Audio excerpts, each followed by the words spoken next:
Hello friends, welcome to another new session of Smita classes. Today we will be dealing with the 12th chapter of Startup Science book of Standard 4.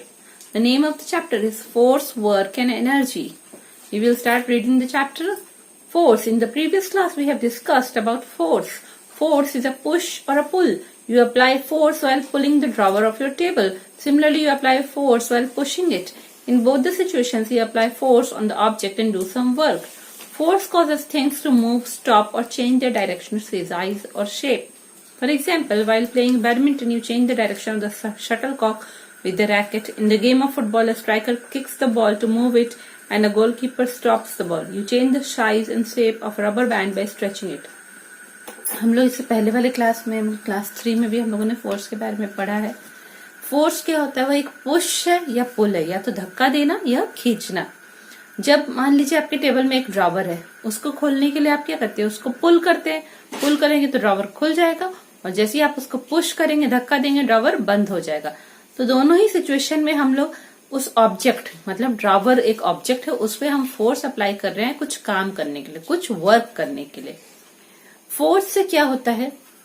कोई भी चीज move करता है, और अगर कोई चीज पहले से मूव कर रहा है वो स्टॉप कर जाता है, या फिर कोई चीज का डायरेक्शन चेंज हो जाता है, या फिर साइज चेंज हो सकता है, या शेप चेंज हो सकता है.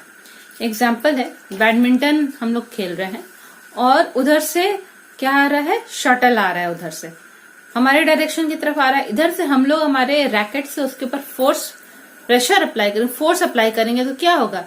वो शटल का डायरेक्शन अपोजिट साइड में चला जाएगा, हमारे सामने वाले प्लेयर की तरफ वो शटल जाने लगेगा. तो ये हम लोगों ने उसका क्या किया? डायरेक्शन चेंज कर दिया. शटल कॉक को जो है हमने रैकेट की मदद से उसका डायरेक्शन चेंज कर दिया.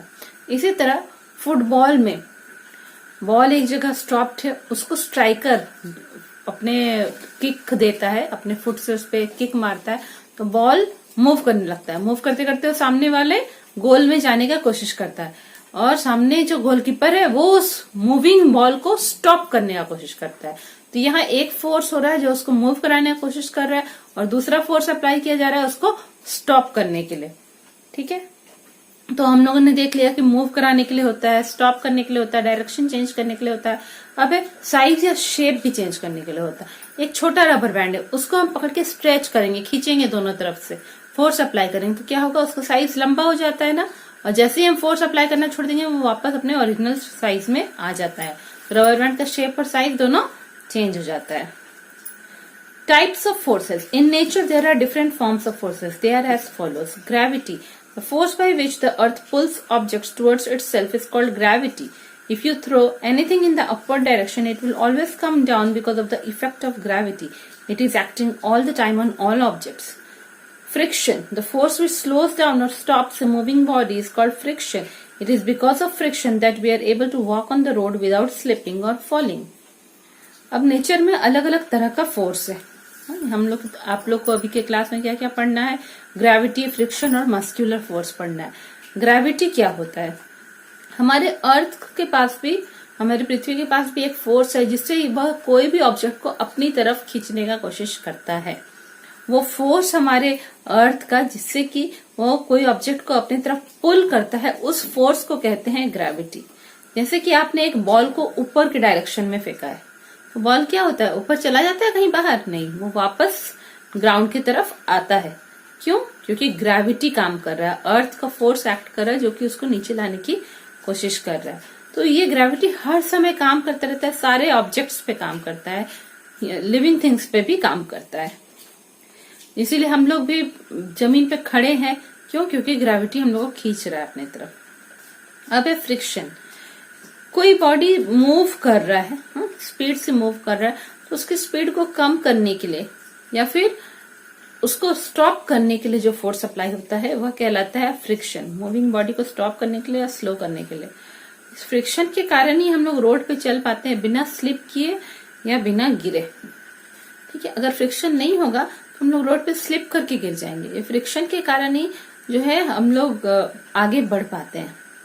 जैसे कि टायर्स होता है, टायर्स पूरा स्मूथ अगर कर देंगे टायर को, नॉर्मली क्या होगा? टायर में छोटे छोटे कांटे कांटे टाइप के निकले रहते हैं ना, तो वो क्या करता है? वो रोड को प्रेस करता है, रोकने का कोशिश करता है, मोशन को, और उसी के कारण मतलब कि है हमारी गाड़ी आगे बढ़ती है। वो रोड को प्रेस करता है और गाड़ी आगे बढ़ जाती है। अगर वो रोड को, अगर उसमें कांटे कांटे नहीं निकले रहेंगे, वो पूरा स्मूथ होगा, तो वो पूरा गुड़कता जाएगा, गोल गोल होता जाएगा और स्लिप कर जाएगा गाड़ी। वो टायर एक ही जगह पे गोल होता रहेगा, आगे बढ़ ही नहीं पाएगा। तो फ्रिक्शन ऐसा फोर्स है, जैसे कि हनी, हम लोग एग्जाम्पल ले लें, मधु को जब आप गिराते हैं क्या होता है, वो आगे आगे बढ़ने में उसको दिक्कत होता है ना, स्लो होता है। मधु का एग्जाम्पल एक्चुअली लेना नहीं चाहिए, वहां पे विस्कस फोर्स होता है, तो फ्रिक्शनल फोर्स उसको नहीं कहेंगे। ये फ्रिक्शनल फोर्स जैसे कि रेसलर्स हो, पहलवान है, रेसलिंग कर रहे हैं, तो उस समय उन लोग को बहुत स्वेटिंग होती है, हाथ में पसीना आता है ना, तो वो लोग सामने वाले पहलवान को पकड़ेंगे तो उनका हाथ से स्लिप कर जाएगा, और जो है पहलवान को पकड़ नहीं पाएंगे, उनका हाथ स्लिप करेगा, स्वेटिंग हो रही है। इसलिए वो क्या करते हैं, उसके पहले अपने हाथ पे थोड़ी सी सैंड या कोई एक रफ पाउडर हाथ में थोड़ा लगा लेते हैं, तो उससे हाथ थोड़ा रफ हो जाता है, और फिर वो पकड़ेंगे सामने वाले पहलवान को तो स्ट्रांगली पकड़ पाएंगे। तो वो क्या करते हैं, अपने हाथ में फ्रिक्शन क्रिएट करते हैं, स्लिप होने से बचाने के लिए फ्रिक्शन क्रिएट करते हैं। ठीक है, इसी तरह हम लोग जब चलते हैं तो क्या होता है, अपने पैरों से जमीन को पीछे की तरफ धकेलते हैं, और तब आगे बढ़ पाते हैं। तो हम लोग वहां पे भी फ्रिक्शन रहता है, जमीन हमको आगे बढ़ने नहीं देता है, तब जाके हम आगे बढ़ पाते हैं, नहीं तो हम लोग तो स्लिप करके गिर जाएंगे। ठीक है, तो इस तरह फ्रिक्शनल फोर्स भी काम करता है। फ्रिक्शनल फोर्स कई बार एडवांटेज भी होता है, कई बार डिसएडवांटेज भी होता है। कई बार हम लोग को फायदा भी देता है फ्रिक्शनल फोर्स, कई बार नुकसान भी पहुंचाता है। ठीक है, नुकसान कैसे पहुंचाता है, अगर फैक्ट्री में दो मशीन एक दूसरे से बार बार टकरा रहा है, उसका जो फैक्ट्री में कुछ चीज मैन्युफैक्चर हो रहा है, तो दो मशीन एक दूसरे से टकरा रहा है, तो क्या होता है, अगर उनके बीच में ज्यादा रफ सरफेस हो जाए तो वो बार बार टकराएगा, और टकराएगा तो ठीक है, पर आसानी से मूव नहीं कर पाएगा मशीन, क्योंकि रफ सरफेस आ गया, एक दूसरे का मोशन को बहुत स्टॉप करेगा। मतलब यहाँ पे फ्रिक्शन दोनों के बीच में इतना बढ़ गया है कि वो मशीन को मूव ही नहीं करने दे रहा है। इसलिए क्या करते हैं, फिर हम लोग उसको ऑयलिंग करते हैं, बीच में ऑयल लगाते हैं, ताकि वो अच्छे से थोड़ा स्मूथ हो जाए उनका सरफेस, और वो फ्रिक्शन कम हो जाए। फ्रिक्शन कभी कभी हमारे लिए फायदा होता है, कभी कभी नुकसान पहुंचाता है। अब तीसरा फोर्स हम लोग पढ़ेंगे, muscular force. The force exerted by our muscles is known as muscular force. Apart from these, there are some more types of forces like magnetic force, mechanical force, etc., about which you will study in higher classes. Name the type of force responsible for the following: a stone falling from a height, a man pushing a car, a ball thrown up in the air comes down, a girl slowing down her bicycle, a ball rolling on the ground comes to rest. हम लोग हमारे muscles से, हमारे body के power से, हमारे muscles के power से जो फोर्स एक्सर्ट करेंगे वो मस्कुलर फोर्स कहलाएगा। जैसे जिम में जाके हम लोग हैवी वेट उठाएंगे तो किससे हम लोग कर पाते हैं, वो हमारे मस्कुलर फोर्स के कारण कर पाते हैं। इसी तरह कुछ अलग अलग तरह का फोर्स होता है। मैग्नेट में जो फोर्स होगा तो वो मैग्नेटिक फोर्स है, मशीन में जो फोर्स होगा तो मैकेनिकल फोर्स है। अब है कि ऊपर से एक हाइट से स्टोन ऊपर से किसी ने फेंका है, वो स्टोन जमीन पे आ रहा है, तो यहाँ पे कौन सा फोर्स है, यहाँ ग्रेविटी है। एक आदमी कार को पुश कर रहा है, तो यहाँ पे क्या फोर्स है, उसका मस्कुलर फोर्स है। एक बॉल को ऊपर हमने फेंका, वह नीचे आ गया, वहां क्या फोर्स है, वहां भी ग्रेविटी है। एक गर्ल अपने बाइसाइकिल को स्लो कर रही है, ब्रेक्स मार के अपने बाइसाइकिल को स्लो कर रही है, मतलब वहां पे फ्रिक्शनल फोर्स है। एक बॉल जो है वो रोल कर रहा है ग्राउंड में और फिर रेस्ट पे आ जा रहा है, वहां पे भी क्या है, फ्रिक्शनल फोर्स है, ग्राउंड का फ्रिक्शन उसको आगे बढ़ने नहीं दे रहा है। तो ये हमने टाइप्स ऑफ फोर्सेस पढ़ लिए। अब हम लोग वर्क के बारे में पढ़ेंगे। You apply force to do work. In scientific terms, work is done when force applied on an object moves it. No work is said to be done if the object does not move from its original position after applying force on it. For example, when you lift your school bag, you do work because the school bag is displaced from its position. But when you keep standing with the bag, you do no work. Identify whether work is done or not in the following cases. Rohan is pedaling his bicycle. Arushi is trying to push a tree. Vishal has thrown a ball. Sukriti is holding a flower vase. अब हम लोग force apply करते हैं work करने के लिए, कुछ काम करने के लिए। तो अगर साइंस के तरीके से देखेंगे तो वर्क तभी होता है जब उस किसी ऑब्जेक्ट पे हम लोग फोर्स अप्लाई किया और वो ऑब्जेक्ट मूव किया है अपना पोजीशन से, तब हम लोग बोलेंगे कि वर्क हुआ है। अगर ऑब्जेक्ट अपने ओरिजिनल पोजीशन से मूव नहीं किया, हमने फोर्स दिया फिर भी वो मूव नहीं किया, इसका मतलब कुछ भी वर्क नहीं हुआ है। साइंस यही कहता है। जैसे कि आपका स्कूल बैग नीचे जमीन पे रखा हुआ है, आपने उसे लिफ्ट किया, उसे उठा के ऊपर लाया, तब वर्क हुआ। क्यों? क्योंकि आपका स्कूल बैग का पोजीशन डिस्प्लेस हो गया, जमीन से ऊपर आ गया। पर अगर आप स्कूल बैग पहन के सिंपली खड़े हैं एक जगह पे, तब आप ये नहीं कहेंगे कि आप कुछ वर्क कर रहे हैं। ठीक है। अब रोहन अपना बाइसाइकिल को पेडल करता है, हम बोलेंगे वर्क डन हो रहा है। क्यों? क्योंकि उसका जो है बाइसाइकिल एक जगह से दूसरी जगह मूव कर रहा है, तो वर्क डन हो रहा है। Arushi is trying to push a tree. कोई एक पेड़ को धक्का देने से क्या पेड़ अपना जगह चेंज कर देगा? नहीं करेगा। यानी कि यहाँ पे no work is being done. Vishal has thrown a ball. Vishal ने एक बॉल फेंका है, उसके हाथ से दूसरे पोजीशन पे चला गया, ऊपर चला गया, तो यहाँ पे भी वर्क डन है। Sukriti is holding a flower vase. यहाँ पे कोई वर्क डन नहीं हो रहा है, उसने एक ही जगह पे फ्लावर बेस पकड़ के रखा है, उसका डायरेक्शन या पोजीशन चेंज नहीं हो रहा है, यानी वर्क डन नहीं हो रहा है। अब हम लोग पढ़ेंगे मशीन्स के बारे में। We often use some tools to do our work easily. These tools are known as machines. In fact, man has been using machines from very old times. Today we are dependent on them for almost every task. हम लोग बहुत सारे अपने काम को easy करने के लिए मनुष्य ने बहुत सोचा और तरह तरह के टूल्स बनाए हैं। हाँ, बहुत तरह के सामान बनाए हैं, उपकरण बनाए हैं, जिसकी मदद से अपना काम इजीली कर सकता है। इन्हीं टूल्स को, इन्हीं उपकरणों को क्या कहता है? मशीन कहा जाता है। बहुत ही पुराने समय से मनुष्य मशीन बना रहा है। जैसे पहले व्हील इन्वेंट किया, व्हील से फिर कार्ट इन्वेंट किया है ना, गाड़ी इन्वेंट किया, ये सब मशीन के कैटेगरी में जाएगा। आज के समय में ह्यूमन बींग्स मशीन्स पे बहुत डिपेंडेंट है अपने टास्क को करने के लिए। Machines help us in the following ways. They make our work easier and faster. They change the direction of the applied force. They help us to do work by applying less force. We use a variety of machines. Some of them are very complex while others are simple. In this chapter, we will discuss about some simple machines like lever, wheel and axle, inclined plane, pulley, wedge and screw. Machines जो है हम लोग को कई तरीके से मदद करते हैं, हमारे काम को इजी और फास्ट बनाते हैं। हम लोग जो फोर्स जिस डायरेक्शन में अप्लाई कर रहे हो, उस फोर्स का वो डायरेक्शन को भी वो चेंज कर देते हैं। वो हम लोग एक काम को बहुत ही कम फोर्स अप्लाई करके आसानी से कर देते हैं। मतलब हम लोग को कम मेहनत देना पड़ता है, कम फोर्स अप्लाई करेंगे पर हमारा काम हो जाता है। हम लोग बहुत तरह तरह का मशीन्स यूज करते हैं। कोई कोई बहुत कॉम्प्लेक्स मशीन है ना, बहुत सारे चीज को ज्वाइंट करके बनाए। कोई कोई बहुत ही सिंपल मशीन है। इस चैप्टर में हम लोग बहुत ही सिंपल मशीन के बारे में पढ़ेंगे, जैसे लीवर है, व्हील एंड एक्सल है, इंक्लाइंड प्लेन है, पुली, वेज, स्क्रू, ये सब के बारे में पढ़ेंगे। देखिए, मशीन हमारा काम इजी करता है। जैसे कैलकुलेटर से फास्टली हम लोग कैलकुलेट कर पाते हैं ना, तो मशीन है वो हमारा काम इजी और फास्ट कर दिया। They change the direction of the applied force, इसके बारे में हम लोग आगे पढ़ेंगे। They help us to work by applying less force, है ना। कोई भारी पत्थर को एक जगह से दूसरे जगह ले जाना हो तो हम लोग लीवर की मदद से आराम से डिस्प्लेस कर जाते हैं, तो हम लोग को लेस मस्कुलर फोर्स लगाना पड़ता है और आसानी से काम हो जाता है। अभी हम लोग लीवर के बारे में पढ़ेंगे। Lever. A lever is a long rod which rests upon a support and is used to lift weights. It also helps us to open lids and cans and cut things. For example, seesaw, can opener, hammer when used to remove nails, etc. A rod acts as a lever when it is used to lift heavy weights. ठीक है, एक liver जो है वो लंबा सा एक rod रहता है और क्या होता है कि उससे हमको एक भारी वेट हटाना है। एक तरफ हम बहुत ही भारी वेट को रख देते हैं, मिडिल में एक छोटा वेट, छोटा कोई चीज उसके नीचे रखते हैं ताकि उसको सपोर्ट मिल सके, और एक उसका जो नेक्स्ट एज है उधर हम उसको सपोर्ट देते हैं, उधर से हम उसमें एफर्ट डालते हैं, फोर्स डालते हैं। जैसे कि एक बड़ा सा पत्थर है, चट्टान जैसा बड़ा सा पत्थर है, हमको उसको मूव करना है, तो हम एक लंबा सा रॉड लेंगे। रॉड के मिडिल वाली जगह में उसके नीचे एक छोटा पत्थर लगा देंगे। दूसरी तरफ वो बड़े पत्थर को रॉड के एक साइड, रॉड का एक एंड को बड़े पत्थर के नीचे अटका देंगे और उधर दूसरी तरफ से हम अपने हाथ से उस पर एफर्ट डालेंगे, मस्कुलर फोर्स डालेंगे, तो वो मिडिल सपोर्ट के कारण वो पत्थर वहां से, बड़ा पत्थर वहां से डिस्प्लेस हो जाएगा, वहां से मूव कर जाएगा।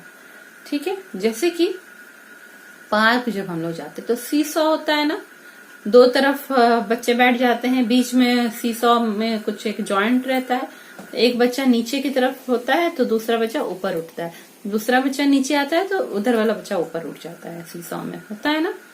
इसी तरह बोलते हैं कैन ओपनर या बॉटल ओपनर।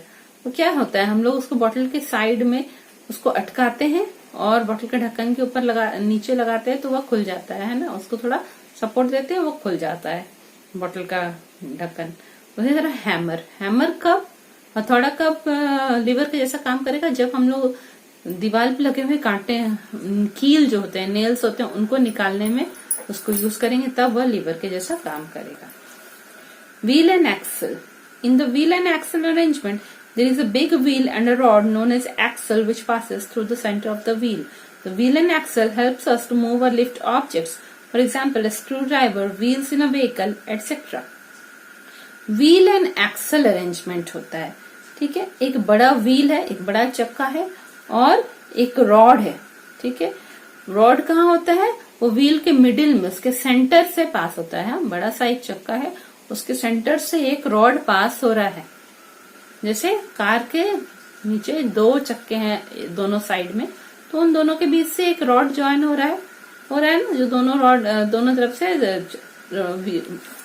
इधर एक व्हील है, इधर एक व्हील है, बीच में रॉड है, वो उसको ज्वाइन करके रखा है दोनों तरफ से, तो इसको व्हील एंड एक्सल अरेंजमेंट कहते हैं। इससे क्या होता है कि हम लोग भारी सामान उठा सकते हैं या मूव करा सकते हैं।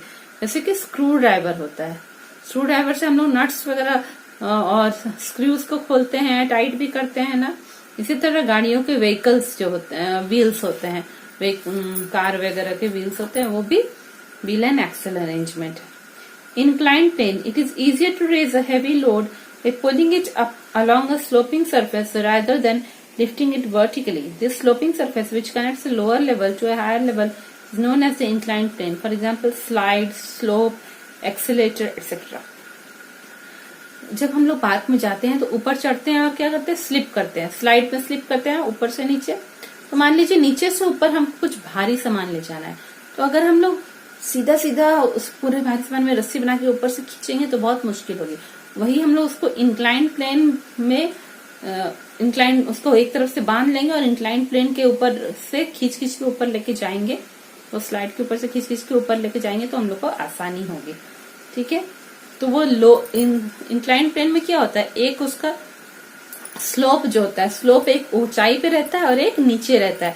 सामान को हम नीचे से खींच के ऊपर की तरफ लाते हैं, ठीक है। तो इसमें स्लाइड होगा, पार्क में जो स्लाइड होता है, स्लोप होगा, कई बार गाड़ियों को ऊपर चढ़ाने के लिए वो स्लोप का यूज करते हैं ना। और एक्सेलेटर, मॉल सब में जो एक्सेलेटर्स होता है उसमें भी वो इंक्लाइन प्लेन टेक्निक यूज होता है। Pulley, a pulley is used to raise, lower और move loads. It is used to lift loads, hoist flags, draw curtains, move lifts and draw water from a well. A pulley is a grooved wheel with a rope or cable around it. पुली क्या होता है, एक ऐसा चक्का है, एक wheel है, हाँ, जो कि उसमें एक रस्सी लगाया गया है, ठीक है।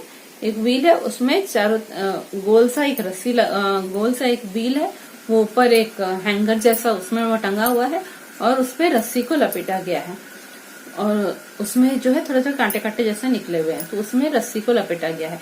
जब हम लोग को कुआं से, वेल से पानी निकालना है तो वो रस्सी को हम उसमें लपेट देते हैं और रस्सी के एक एंड में बकेट को बांध देते हैं। धीरे धीरे उसको वो व्हील की मदद से नीचे कुएं में डालेंगे और फिर व्हील की मदद से उससे रस्सी को ऊपर खींचेंगे। तो इसमें हम लोग को कम एफर्ट देना पड़ता है और आसानी से हम लोग हैवी बकेट ऑफ वाटर को ऊपर खींच पाएंगे। इसी की मदद से जो है फ्लैग, झंडे फहराए जाते हैं। कर्टन्स जो है, कई जगह पे पर्दों को खोला जाता है कर्टन्स को, उसी की मदद से। लिफ्ट्स में भी वही काम करता है, ये सब पुली का काम है, ठीक है। पुली की मदद से हम लोग लोड को ऊपर ला सकते हैं, नीचे ले जा सकते हैं या इधर से उधर मूव करा सकते हैं। Wedge is an object with at least one slanting side which acts in a sharp edge. It is used to cut or split things. For example, an axe and a knife. Knife में क्या होता है, चाकू में एक side लंबा है, दूसरी तरफ फ्लैट थोड़ा चौड़ा सा जगह होता है ना, ऐसे लंबा है और फिर ऐसे फ्लैट होके चौड़ा सा होता है नाइफ में। या फिर जैसे कि कुल्हाड़ी में भी ऐसा होता है ना, लंबा रॉड से एक फ्लैट स्लांटिंग उसका ब्लेड लगा हुआ रहता है जिससे हम लोग लकड़ियां काटते हैं या फिर लकड़ियों को दो टुकड़े में काटते हैं। जैसे कि एक्स हुआ कुल्हाड़ी या एक नाइफ चाकू, वो वेज के जैसा होता है। इसमें एक साइड एक स्लांटिंग साइड होता है उसका। Screw is an inclined plane wrapped around a pole or cylinder. It holds things together or lifts material. For example, jar, lid, vise and bolt. Screw क्या है? It is an inclined plane wrapped around a pole or cylinder. ठीक है, वो भी एक थोड़ा slanting ही रहता है, एक स्लांटिंग सरफेस है, इंक्लाइंड प्लेन के जैसा है। और वो जो स्लांटिंग होता है, स्लांटिंग सरफेस को गोल गोल एक मान लीजिए रॉड लेंगे, एक सिलेंड्रिकल शेप का कुछ हम लोग लेंगे, सिलेंडर के जैसा शेप का, और उसमें इंक्लाइंड प्लेन को गोल गोल करके हम लोग रैप कर देंगे, गोल गोल घुमा के। हाँ, टेढ़ा सा ही कोई सरफेस होगा, उसको हम लोग गोल गोल करके उसमें घुमा के रैप कर देंगे, तो स्क्रू होता है। स्क्रू से दो बड़े बड़े मान लीजिए आयरन के पीस रॉड्स हैं, उनको रॉड्स नहीं, फ्लैट वाले रॉड्स हैं, उनको स्क्रू की मदद से एक दूसरे से टाइट कर सकते हैं। स्क्रू की मदद से हम लोग भारी सामान को नीचे से ऊपर उठा भी सकते हैं। और स्क्रू की मदद से कोई एक बड़ा बॉटल है, उसका ढक्कन भी स्क्रू की मदद से टाइट किया जा सकता है। ठीक है, आप अगर आप पेपर एक लेंगे, हाँ, और पेपर में आप ट्रायंगुलर शेप का काटेंगे, राइट एंगल ट्रायंगल बनाएंगे, जिसका एंगल 90 डिग्री होगा, और उसको एक पेंसिल के ऊपर आप ऐसे करके पूरा रोल करके लपेट देंगे, तब क्या होगा, वह एक स्क्रू का मॉडल बनेगा। तो पेंसिल पे जब आप लपेट देंगे तो वो एक स्क्रू का मॉडल बनेगा, राइट एंगल ट्रायंगल का। ठीक है, energy, we can define energy as the ability to do work. To do work we need energy. No task can be performed without energy. In fact, all living things need energy for the growth and development. There are various forms of energy such as heat, light, sound, mechanical, electrical, chemical and magnetic energy. Energy can change its form easily. We will study about this in higher classes. Energy से मतलब क्या, energy को कैसे define कर सकते हैं, वो हम लोग का एबिलिटी है काम करने का, हमारी शक्ति, हमारी क्षमता है काम करने के लिए। हाँ, कोई भी काम करने के लिए हम लोग को एनर्जी का जरूरत होता है। कोई भी काम बिना एनर्जी के नहीं किया सकता है। जितने भी लिविंग थिंग्स है सबको एनर्जी का जरूरत है, ताकि वो ग्रो करे, डेवलप करे, बड़े हों, डेवलप करे, उन सब के लिए हर एक लिविंग थिंग को क्या जरूरत है, एनर्जी का जरूरत होता है। अब एनर्जी भी अलग अलग रूपों में हमारे आसपास रहती है, जैसे कि हीट एनर्जी होता है, लाइट एनर्जी होता है, साउंड एनर्जी, मैकेनिकल मशीन की एनर्जी को, इलेक्ट्रिकल एनर्जी, केमिकल और मैग्नेटिक एनर्जी। एनर्जी अपना रूप आसानी से बदल लेती है, क्योंकि वो हम लोग बड़े क्लास में पढ़ेंगे, पर यहाँ पे फिलहाल जानेंगे एनर्जी क्या होता है, हम लोग का एबिलिटी होता है काम करने का। अब सोर्सेज ऑफ एनर्जी क्या है, सोर्सेज ऑफ एनर्जी मतलब कहाँ से हम लोग को एनर्जी मिल रहा है, एनर्जी का स्रोत कहाँ है। तो पहला है सन। We get energy from many sources, but the sun is the main source of energy on earth. The energy obtained from the sun is called solar energy. Green plants trap the solar energy and make food. All animals, including human beings, eat this food and obtain energy to carry out various life processes. We also get heat and light energy from the sun. We can also generate electricity from solar energy. It is used in various devices like solar cookers and solar geysers. हम लोग को energy बहुत सारी जगह से मिल सकता है, पर सबसे मेन सोर्स क्या है, सन है। सन से हम लोग को हीट एनर्जी भी मिलता है, लाइट एनर्जी भी मिलता है। जो एनर्जी सन से मिलता है उसको सोलर एनर्जी कहा जाता है। ग्रीन प्लांट्स क्या करते हैं, उसी सोलर एनर्जी को यूज करके फूड बनाते हैं, और हम लोग क्या करते हैं, एनिमल्स और ह्यूमन बींग्स उसी ग्रीन प्लांट्स को खा के वो एनर्जी हम लोग के बॉडी में भी आ जाता है। ठीक है, तो जितने भी लिविंग बींग्स है सबको एनर्जी का जरूरत होता है, अपना लाइफ का प्रोसेस, सबको उनकी बॉडी का जितना भी प्रोसेस उनके बॉडी में चल रहा है सबको कंप्लीट करने के लिए उनको एनर्जी का जरूरत होता है। सोलर एनर्जी से और भी चीजें, सोलर एनर्जी से इलेक्ट्रिसिटी भी बनाया जाता है, जैसे कि सोलर गीजर्स में उससे पानी गर्म किया जाता है। इसी तरह सोलर कुकर में भी सोलर एनर्जी को यूज करके खाना बनाया जाता है।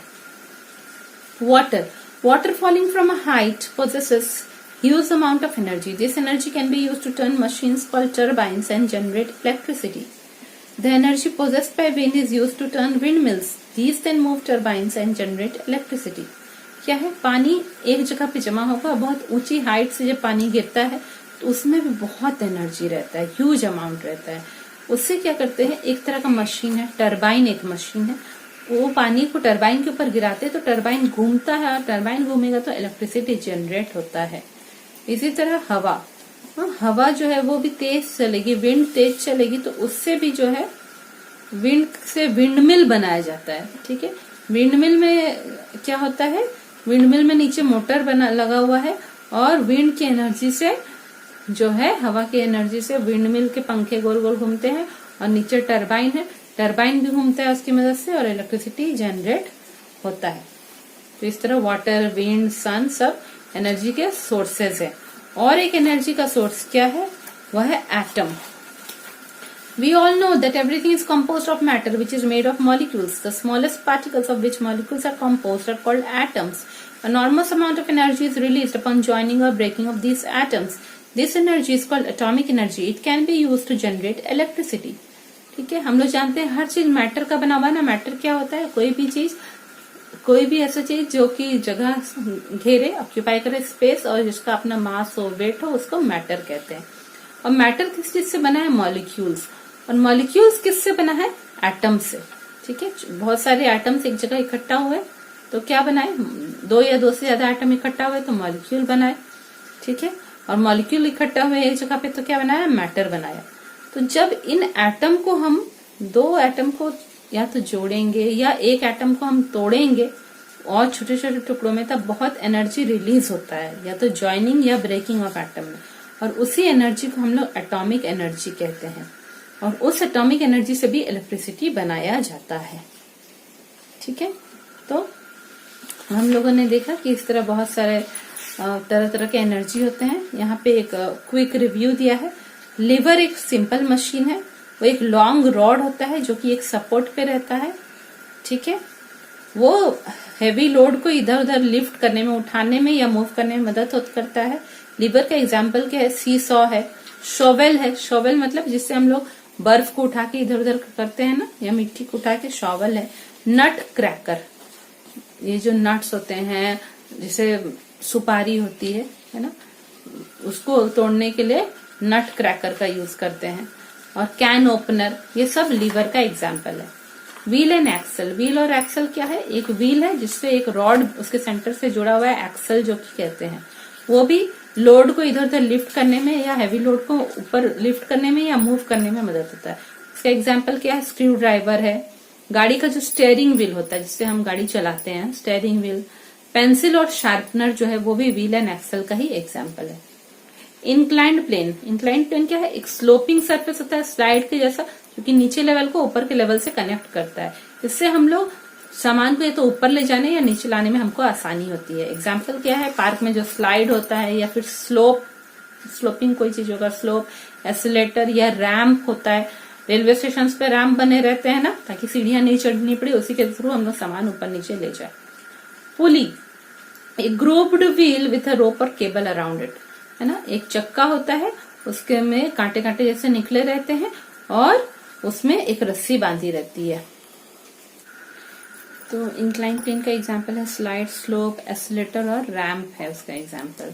ठीक है, जो कि नीचे लेवल से ऊपर लेवल पे सामान ले जाने में या ऊपर से नीचे लेवल ले जाने में मदद करता है। पुली का मैंने बोला, एक व्हील है जिसके चारों तरफ रस्सी बंधी हुई है, गोल एक व्हील है, कांटे कांटे निकले, उसमें एक रस्सी बंधी हुई है, जिससे कि हम लोग जो है कोई भी भारी सामान को नीचे भी ले जा सकते हैं, नीचे से ऊपर खींच भी सकते हैं। ठीक है, जैसे मिनी ब्लाइंड, छोटे छोटे जो पर्दे होते हैं उनको पुली की मदद से हम लोग खींच सकते हैं। कर्टन रॉड जो है, पर्दों के रॉड है, उनको भी पुली की मदद से लगाया जाता है। क्रेन, सबसे बड़ा एग्जाम्पल पुली का क्या है, क्रेन है। फिर क्या है, वेज। वेज क्या है, an object with at least one slanting side which ends in a sharp edge. जैसे कि सिंपल एग्जाम्पल है इसका, जो चाकू, जो कि कोई भी चीज को कट करने में या स्प्लिट करने में, दो टुकड़ों में मदद करता है। चाकू या कुल्हाड़ी, एक्स, नाइफ। और ऐसे चिजल होता है ना, फ्लैट रहता है एक तरफ से, जैसे लकड़ियों को थोड़ा प्लेन करते हैं, स्मूथ करते हैं, तो वो भी चिजल भी है। एक्स, नाइफ और चिजल वेज का एग्जाम्पल बनेगा। स्क्रू क्या है, मैंने आपको बताया, एक इंक्लाइंड प्लेन है जिसको एक पोल पे लपेटा गया है।